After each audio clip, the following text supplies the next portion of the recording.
We live in a complex and continuously changing world, one requiring our teams, organizations, and communities to respond by coming up with new ways of doing things.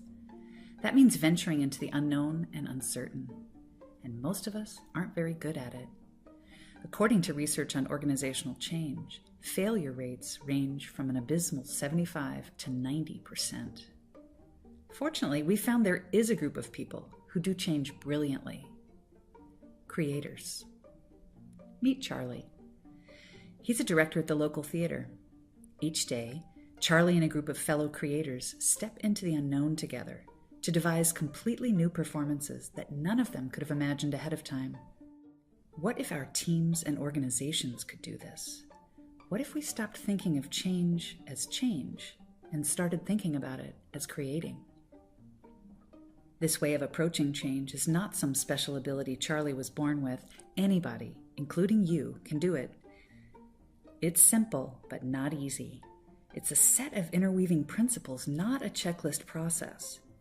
Creating in a group requires a very particular mindset and a deliberate way of relating and operating together. Let's take a look at 5 principles Charlie and his fellow creators use to guide a process of creation. Charlie knows that for something new and extraordinary to emerge, he can't meticulously plan, force, or control the outcome. He steps into the unknown with confidence and excitement. Charlie and his co-creators assume complexity from the beginning. They know from experience that unexpected possibilities and ahas will interact with each other, and it's these interactions that will lead them towards a spectacular performance. Charlie reminds his fellow co-creators, none of us has any idea at this point what our opening night performance should look like or what it'll take to get there. They're comfortable with controlling process choices, adjusting as they go, rather than controlling the outcome. They know if they tried, they would only limit what's possible. To begin, Charlie invites his fellow creators to join him in the center of the room. See how fast you can line up by middle name. Within 2 seconds, people are scrambling into the line, shouting their middle names and swapping stories about where they came from. Any implicit hierarchy vanishes as the group works together to solve something quickly and connect as real humans. Charlie and his co-creators know that by deliberately interacting in certain ways, their group will greatly increase the likelihood of creating crazy cool stuff together as they venture into the unknown. Charlie invites the group to expand their attention, be wildly curious, connect with each other, and play. These co-creators understand the unknown feels threatening and risky, and they'll tighten up to protect themselves from it, especially if they don't feel safe in a group. This is why they deliberately nourish ensemble, this way of relating and being together that overcomes the magnetic pull of safety and allows co-creators to dive in with openness, eager to contribute. A fluid sort of leadership emerges where people let go of their own agendas and initiate with gusto based on what's needed in the moment.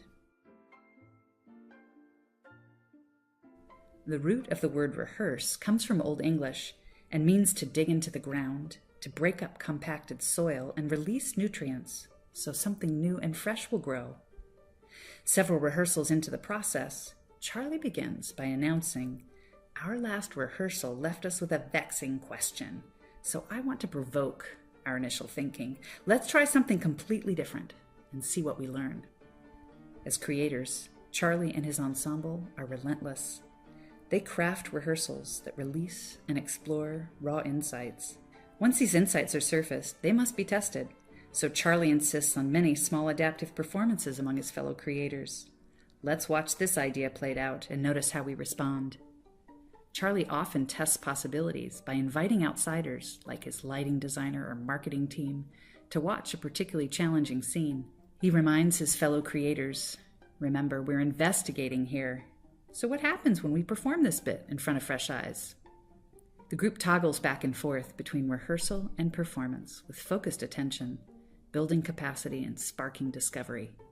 Every single adaptive performance helps them design their next skillful rehearsal. The entire ensemble relies on each other to share the very best of themselves throughout this process of creating.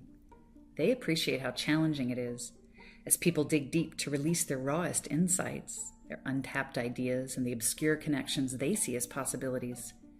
It's not unusual to hear Charlie encourage his actors. I don't care if it's half-baked, let's play with it and see what emerges. He may challenge one of his fellow creators. Do what's obvious to you, don't try to be clever. Or suggest, I'd like to hear what you're thinking but not saying. In the safety and support of their ensemble, these co-creators tap into their strengths and real experiences because they know, as they think publicly with one another, they greatly improve their chances of creating a bold and outrageously successful performance.